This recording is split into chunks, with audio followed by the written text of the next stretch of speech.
Assalamualaikum warahmatullahi wabarakatuh. Di sini kami dari kelompok 4 akan mempresentasikan tentang Introduction of Automatic Control dalam mata kuliah Sistem Kendali Penggerak. Eh, Next, untuk anggotanya sendiri adalah yang pertama ada Chandra Bagus Hartono, terus yang kedua ada Dava Diawul Hakal Salim, yang ketiga ada saya sendiri, Davarin Firdaus, yang keempat ada Jonathan Maiselino.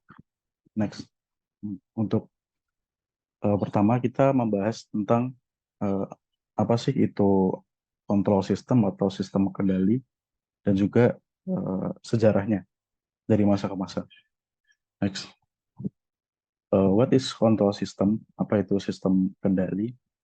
Di sini sistem kendali sendiri adalah sistem perangkat yang mengelola, memerintahkan, mengarahkan atau mengatur perilaku perangkat atau sistem lain untuk mencapai hasil yang diinginkan. Pengertian sederhana dari sistem kendali sendiri ada di next slide. Next, coba. Nah, ini gambaran sederhana dari kontrol sistem, di mana kontrol sistem itu ada input dan output, di mana input sendiri itu berupa sebuah dorongan atau bisa di sini dikatakan stimulus. Jadi dorongan sendiri ini adalah kayak keinginan respon dari si pengguna gitu. Kalau pengguna menginginkan suatu output, berarti dia memasukkan input yang sesuai yang dia inginkan. Yang kedua ada output, itu respon dari sistem kendali sendiri. Respon dari sistem kendali ini bisa dikatakan actual response karena eh, yang belum tentu yang diinginkan dari input tersebut bisa 100% terlaksana oleh sistem kendali gitu. Jadi makanya outputnya itu actual response. Karena bisa jadi tidak sesuai dengan yang diinginkan saat input. Nah, untuk contoh sederhananya sendiri adalah ada mekanisme lift atau elevator, di mana di sini dicontohkan bahwa pada lantai 1 ada seseorang yang menekan mau naik ke lantai 4. Di sini inputnya sendiri adalah si pengguna tersebut menekan tombol nomor 4. Makanya dia berkeinginan untuk naik ke lantai 4. Di sini di contohnya sendiri ada 3 keadaan di mana satu transient response itu akan dijelaskan lebih lanjut di next slide nanti. Di transient response sendiri adalah proses di mana belum proses di mana dia berjalan dari lantai 1 ke lantai 4. Terus ada keadaan steady dan juga steady state error, di mana steady state error adalah jarak antara keadaan steady state error, di mana keadaan steady itu selisih antara nilai yang diinginkan dan nilai yang dicapai oleh output sistem kontrol ketika sistem sudah mencapai keadaan steady. Nanti lebih jelasnya dijelaskan di next slide. Ini ada keuntungan dari sistem kontrol, yaitu power amplification, itu kayak peningkatan energi dari sebuah mekanisme, dan juga nomor 2 ada remote control, di mana dia bisa menjalankan suatu sistem dari jarak yang jauh, terkadang yang tidak bisa dijangkau oleh manusia. Terus yang ketiga ada convenience of input form, jadi kayak leluasannya untuk menginput sebuah kendali gitu. Terus yang keempat adalah compensation of disturbance, di mana si sistem kendali tersebut bisa otomatis mendeteksi gangguan dari sebuah keadaan. Next. Terus ada historinya, di mana satu ada liquid control itu sekitaran 300 before Christ. Terus ada jam air, lampu minyak. Terus yang kedua ada steam pressure di tahun 1681. Terus ada juga speed control, itu lebih ke pengaturan speed pada windmill. Terus ada flyable speed control yang mengatur di mesin uap gitu. Itu sekitaran abad ke-18, stability and stabilization and steering. Itu sekitar 18 century juga. Terus ada yang kelima, itu di abad ke-20. di mana automatic steering steering dari sebuah kapal ditemukan. Yang keenam, contemporary application, di mana perkembangannya masih berjalan sampai sekarang. Ya, ke bagian selanjutnya yaitu sistem configuration of control system atau konfigurasi sistem kontrol itu ada apa aja. Sebenarnya ada dua yang bakal dibahas yaitu open loop dan closed loop. Mungkin bisa di next kali. Nah, yang pertama ini ada open loop system atau sistem lingkaran terbuka.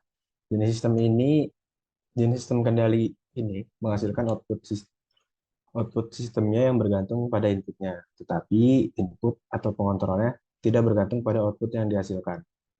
Nah, pada sistem ini, output tidak dapat mempengaruhi proses pada sistem. Nanti untuk lebih jelasnya, maksudnya bakal dijelasin di bagian closed loop system.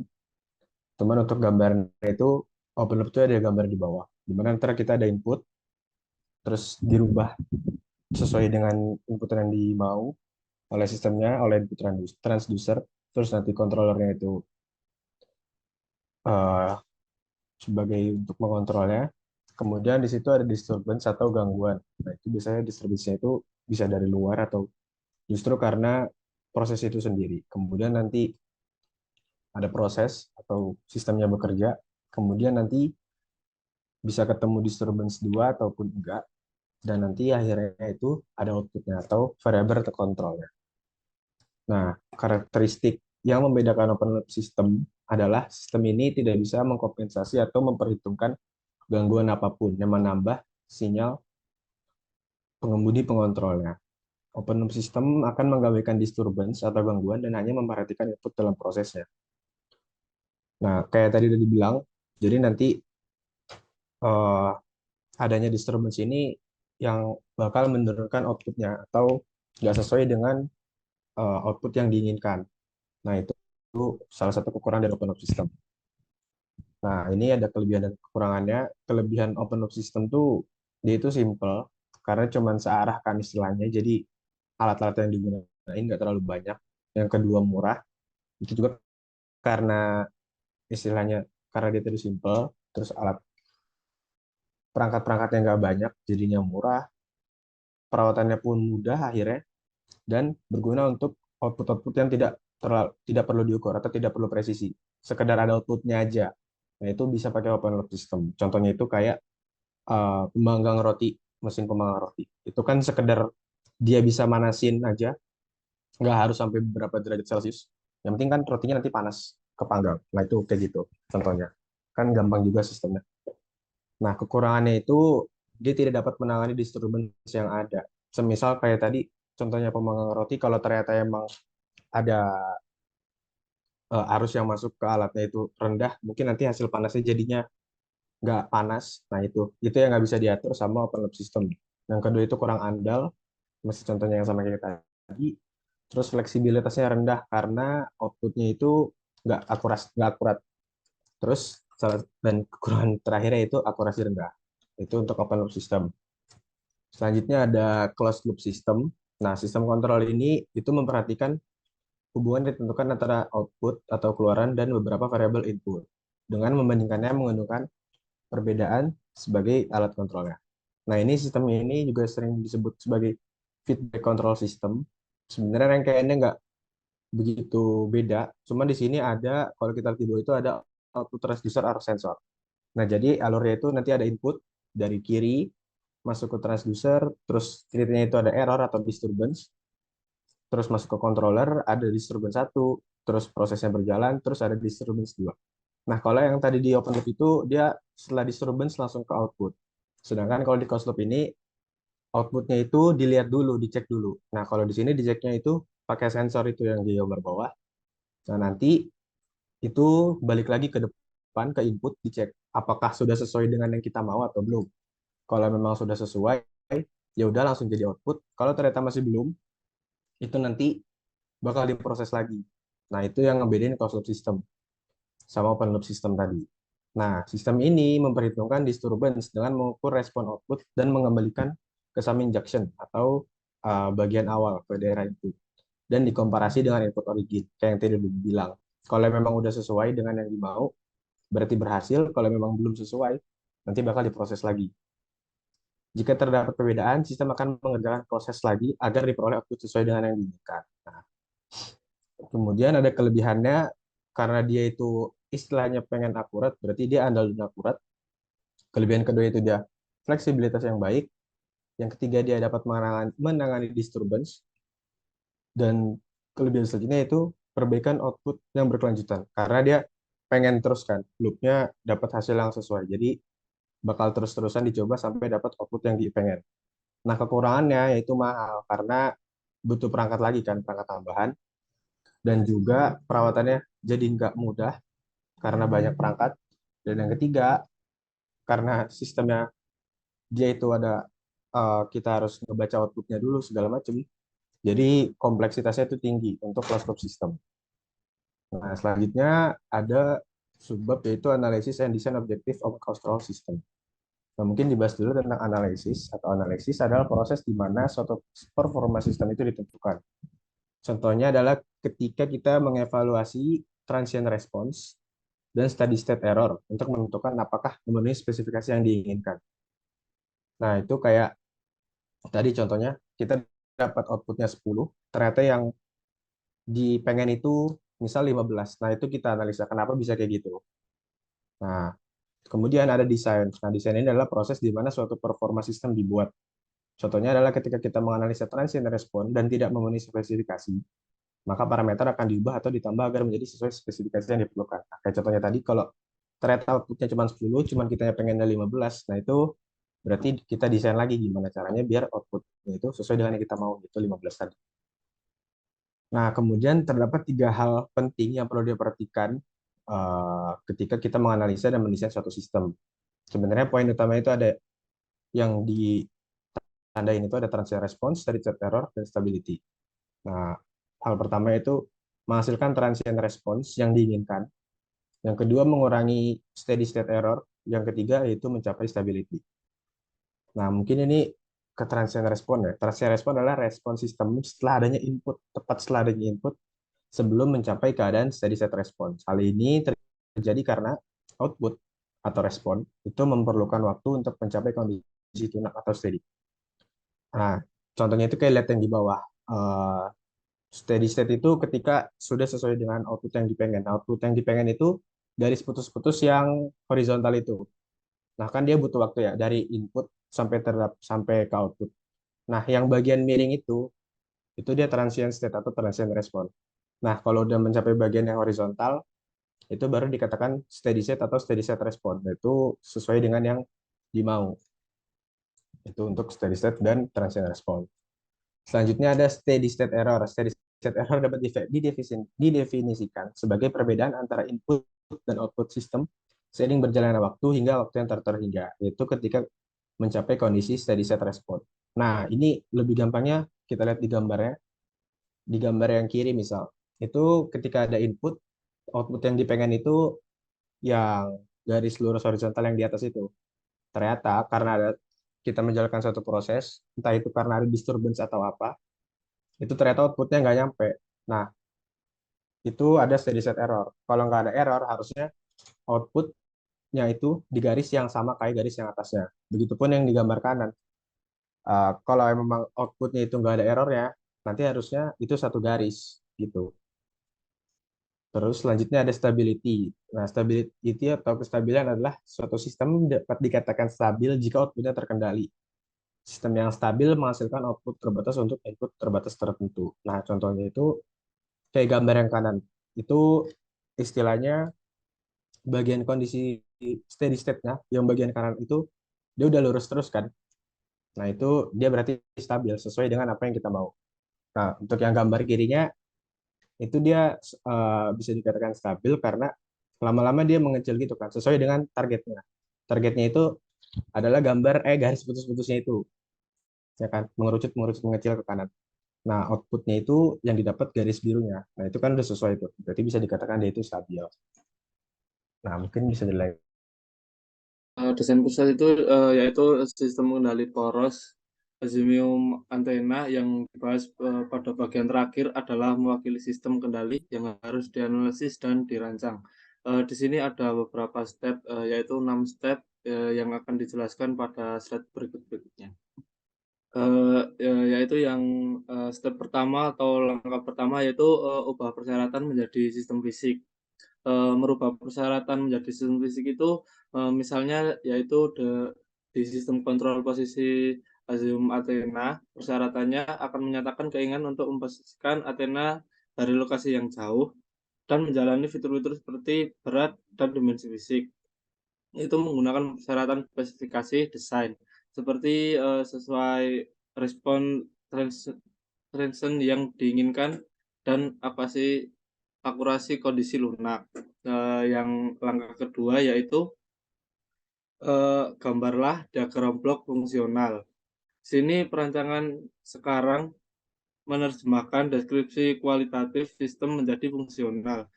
Diagram blok yang menggambarkan bagian-bagian komponen sistem, yaitu fungsi dan atau perangkat keras dan menunjukkan interkoneksinya.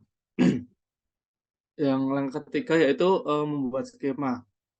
Membuat skema di sini yaitu sistem kendali poros terdiri dari elektrik, mekanik, dan komponen elektronika. Setelah menghasilkan gambar fisik sistem, insinyur sistem kontrol mengubah sistem fisik menjadi skema diagram. Perancangan sistem kendali dapat dimulai dengan deskripsi fisik skema yang sebelumnya dianggap dapat diabaikan.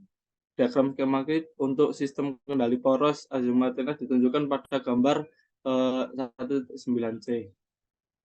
Saat kita menggambarkan potensiometer, kita membuat asumsi penyederhanaan pertama dengan menggambarkan gesekan atau inersianya. Next, langkah berikutnya. Langkah yang keempat yaitu mengembangkan model matematika, yaitu diagram balok.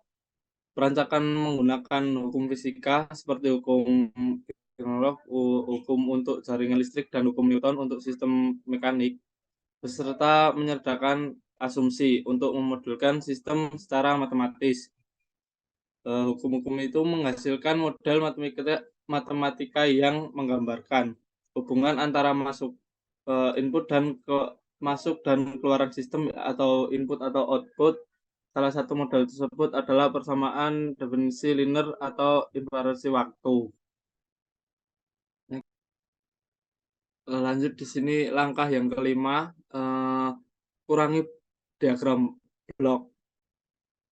Di sini model sistem yang paling berhubungan untuk membentuk diagram blok sistem yang lebih besar, di mana setiap blok memiliki deskripsi matematis. Banyak sinyal seperti tegangan proporsional dan kesalahan bersifat internal pada sistem. Ada juga dua sinyal, yaitu input dan output yang berada di luar sistem. Untuk mengevaluasi respon sistem dalam contoh, kita perlu mengurangi jumlah ini diagram blok sistem menjadi satu blok dengan deskripsi matematisnya mewakili sistem dari input hingga outputnya. Dan langkah yang terakhir yaitu analisis dan desain. Tahap proses selanjutnya yaitu setelah reduksi diagram blok adalah analisis dan desain. Jika ada dapat mewakili reduksi sistem blok dan segera beralih ke analisis dan desain. Pada fase ini menganalisis sistem untuk melihat apakah ada respon spesifikasi dan persyaratan kinerja dapat dipenuhi dengan penyesuaian sederhana para parameter sistem, yaitu ada tabel untuk di next slide. Ya, ini adalah tabel untuk sistem-sistem yang ada di atas atau langkah-langkah yang ada di atas. Next. Computer aid design. Next. Untuk computer aid design atau bisa disingkat CAD itu adalah komputer untuk sekarang ini biasanya memainkan peran penting dalam desain sistem kontrol modern. Nah, banyak alat yang digunakan saat ini itu diimplementasikan melalui perhitungan tangan atau menggunakan alat bantu grafis plastik. Karena prosesnya lambat dan tidak selalu akurat, maka komputer digunakan untuk mensimulkan desainnya tersebut. Nah, dengan kemampuan untuk mensimulkan desain dengan cepat, kita dengan mudah dapat melakukan perubahan dan segera menguji desain baru. Kita dapat memeriksa solusi alternatif untuk melihat apakah solusi tersebut memberikan hasil yang lebih baik. Next. Selanjutnya itu ada engineer. Next. Control system. Nah, untuk control system engineer ini, engineer control system dapat ditemukan di proyek-proyek besar yang terlibat pada tahap konseptual dalam menentukan atau menerapkan persyaratan sistem secara keseluruhan. Sebagai insinyur sistem kontrol, Anda mungkin bekerja di arena yang luas dan berinteraksi dengan orang-orang dari berbagai cabang teknik dan sains. Kita akan bekerja dengan para insinyur ini di semua tingkatan pengembangan proyek dari konsep, desain, dan akhirnya pada pengujiannya. Nah, pada saat mendesain, biasanya insinyur sistem kontrol dapat melakukan pemilihan perangkat keras, desain, dan interface, termasuk desain subsistem total untuk memenuhi persyaratan yang ditentukan.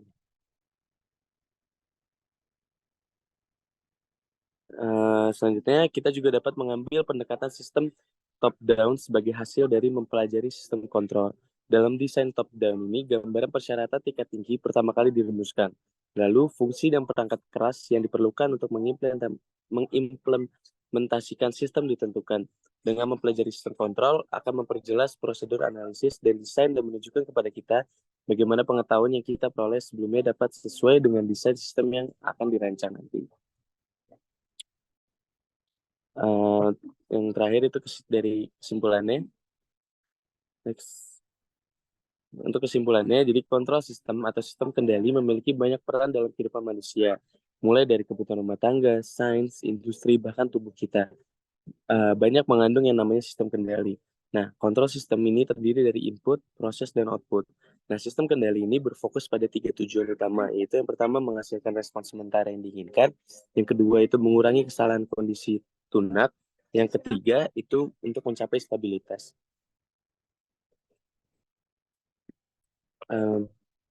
Mungkin sekian untuk presentasi dari kelompok kami, kurang lebihnya mohon maaf. Wassalamualaikum warahmatullahi wabarakatuh.